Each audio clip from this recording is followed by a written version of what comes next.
కూటమి ప్రభుత్వం వచ్చిన తర్వాత గుడ్డగాల్చి మహానైటం తిరుమల లడ్డూలో జంతువుల కొవ్వు మళ్ళీ రిపీట్ చేసి చెప్తున్నా కల్తీ నెయ్యి అంటాం వేరు జంతువుల కొవ్వు అంటాం వేరు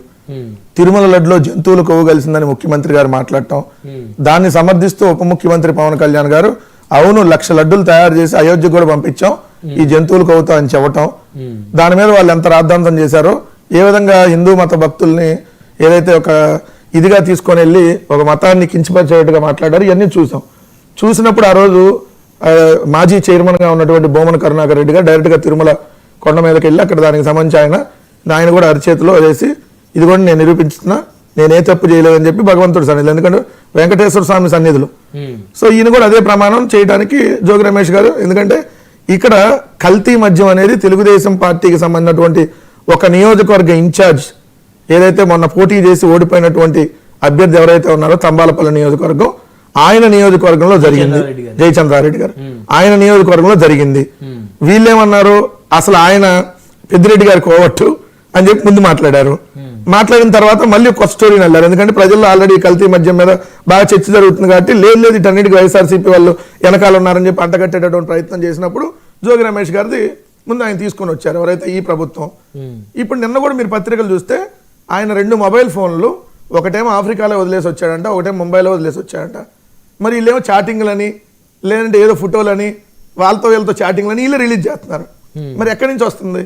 సో ఇదంతా ఒక కట్టు కదా ఏదైతే ఇక్కడ జోగి రమేష్ గారికి అసలు జనార్దన్ రావు గారికి పరిచయం ఉండొచ్చు ఒకే కాలనీలో ఉంటుంది సో దానికి కల్తీ మద్యానికి దీనికి జోగి రమేష్ గారికి సంబంధం లేదనేది ఆయన మొదటి నుంచి చెప్తా ఉన్నారు దానికి సంబంధించి ఆయన ఈరోజు ప్రూవ్ చేసుకున్నారు మరి ఇదే కూటమిలో ఉన్నటువంటి సిట్ అధికారుల లేదా జనార్దన్ రావు ఉన్నాడు ఆయన తీసుకొని వస్తారా మరి కోర్టు పర్మిషన్ అడిగి ఆయన కూడా తీసుకొని వస్తారా మరి వీళ్ళందరూ చెప్పాలి కదా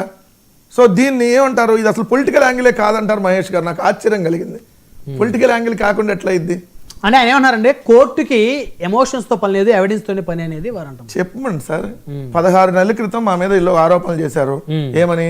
మధ్యంలో ఏదో కుంభకోణం జరిగిపోయింది 3,500 కోట్లు కుంభకోణం అదిగో డబ్బంతా బెంగళూరులో దాచారు అదిగో డబ్బులంతా తాడేపల్లి ప్యాలెస్ లో అదిగో మొత్తం రాజకేశ్వర రెడ్డి దగ్గర అదిగో మొత్తం ఆ 11 అట్టపెట్లో 12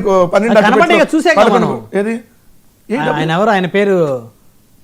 చిత్తూరు జిల్లాకు చెందినటువంటి మన చెవిరెడ్డి భాస్కర్ రెడ్డి గారికి కనపడింది వెంకటేష్ నాయుడు అవును డబ్బులు కట్టలు పెట్టి అవుతున్న వీడియో కాల్ మాట్లాడింది కూడా రియల్ ఎస్టేట్ వ్యాపారం డబ్బులు ఓకే రియల్ ఎస్టేట్ వ్యాపారం చెప్పారు అసలు ఆ ఫోనే ఓపెన్ చేయలేదు మొన్నటిదాకా వాళ్ళు మొన్న కోర్టు పర్మిషన్ ఇచ్చింది ఫోన్ ఓపెన్ చేసుకోవడానికి సరే వాళ్ళ భార్య కంప్లైంట్ చేసింది మా ఆయన ఫోన్ ఓపెన్ చేయకుండా వీళ్ళు చేశారని చెప్పి చేస్తున్నారని చెప్పి మరి ఏమైంది ఇప్పుడు ఆ 12 కోట్లు ఆ 11 కోట్లు వాళ్ళు ఏమన్నారు రిజర్వ్ బ్యాంక్ ఆఫ్ ఇండియాకి చెప్పమని చెప్పి వీళ్ళే కోర్టులో కేసేశారు కదా మరి ఆల్రెడీ 3 నెలలు అయింది అది ఏమైంది మీరే చెప్తున్నారు రోజు ఆరోపణలు గుడ్డగాల్చి మహానేయటం జైల్లో పెట్టేయటం కేసులు పెట్టేయటం అరెస్ట్ చేయటం తర్వాత వెళ్ళి ఆడ కోర్టు ముందు చేతులు కట్టుకోవడం ఈ పోలీసు వాళ్ళు సిట్ అంటే ఏంటి స్పెషల్ ఇన్వెస్టిగేషన్ టీం పేరుకి కానీ ఇక్కడ సిట్ ఏంటి CIT SIT Chandrababu Naidu investigation team so ఎవడో జగన్మోహన్ రెడ్డి గారి అధికారంలో ఉన్నప్పుడు సరే ఉంటే మీరు చెప్పండి నేనేమన్నాను ఇదిగో మీరు పలానా తప్పుడు కేసు పెట్టారు ఇప్పుడు ఎందుకు నేను ఒకటే సింపుల్ గా మేము 2 అంశాల మీద సిబిఐ ఎంక్వైరీ అడుగుతున్నాం పైన కూడా మీరే అధికారంలో ఉన్నారు ఒకటేంటి మీరు మా మీద ఆరోపణలు చేసినటువంటి మద్యం కుంభకోణం దానికి మేము సిబిఐ ఎంక్వైరీ సిద్ధంగా ఉన్నాం ఇవ్వండి లేదు 2014 నుంచి ఇప్పుడు 25 దాకా అంటే చంద్రబాబు నాయుడు గారి పరిపాలన జగన్మోహన్ రెడ్డి గారి పరిపాలనలో జరిగినటువంటి మద్యం అమ్మకాలు మద్యం పాలసీ మద్యానికి సంబంధించినటువంటి బ్రాండ్లు ఏది మీరు అన్న ఏ స్పెషల్ స్టేటస్ లో ఏదో ప్రచారం చేశారు కదా అన్నిటి మీద సిబిఐ ఎంక్వైరీకి మేము సిద్ధం మీరు ఎందుకు భయపడుతున్నారు 2 ఇప్పుడు కల్తీ మద్యం విచ్చలవిడిగా రాష్ట్రంలో ఏర్లై పారుతుందని తెలుసు సాక్షాత్తు తెలుగుదేశం పార్టీ అధికార పత్రికలు ఏం రాస్తున్నాయి ఒక్క తంబాలపల్లి నియోజకవర్గంలోని 1000 బెల్ట్ షాపులు ఉన్నాయని రాశారు మరి ఏ ఒక్క బెల్ట్ షాప్ మీద ఎందుకు చర్యలు తీసుకోవాలి అప్పటి వరకు ఇదే కొలికిపూడి శ్రీనివాసరావు గారు ఎమ్మెల్యే నారాయణ స్కూల్ పక్కన ఉన్న బెల్ట్ షాప్ దగ్గరికి వెళ్ళారు మీరు చూసారు కదా మనం డిస్కస్ చేసాం విచ్చలవిడిగా ఏర్లై పారుతుందన్న సంగతి రోజు పత్రికలు మనం చూస్తున్నాం మీ నియోజకవర్గంలో కూడా ఉన్నాయి ఆల్మోస్ట్ ఆ నియోజకవర్గంలో కూడా ఉన్నాయి చెప్పాలంటే అక్కడికక్కడ విచ్చలవిడిగా పారుతున్నాయి మరి ఏం చర్యలు తీసుకున్నారు రెండో అంశం వచ్చేటప్పటికి ఈ జయచంద్రారెడ్డి ఎంతకు ఎక్కడ అసలు కీలకమైన వ్యక్తి ఎవరో జయచంద్రారెడ్డి కదా ఇతను ఇప్పుడు వరకు మీకు దొరకలేదా ఇతను ఎందుకు మీరే రాస్తారు పత్రికల్లో ఆల్రెడీ విదేశాల నుంచి బెంగళూరు వచ్చేసాడు బెంగళూరులో ఏడో ఉన్నాడని మరి లుకౌట్ నోటీసులు ఇప్పుడు వరకు ఎందుకు ఇవ్వాలా ఆయన ఆఫ్రికాలో ఉన్నప్పుడు ఆఫ్రికా నుంచి లుకౌట్ నోటీసులు ఇవ్వాలి కదా మీరు మరి ఇప్పుడు ఈ ఎవరైతే ఈ జనార్దన్ రావు అనేటటువంటి వ్యక్తి ఇట్లా దర్జాగా నడుచుకుంటా వచ్చినటువంటి వీడియో మనం చూసాం ఎయిర్పోర్ట్ లో అంటే ఆయన వస్తున్నాను వీళ్ళకి ఫోన్ చేసి ఇన్ఫార్మ్ చేసి డైరెక్ట్గా వచ్చి పోలీసులకి ఇదైంది మనం చూసాం.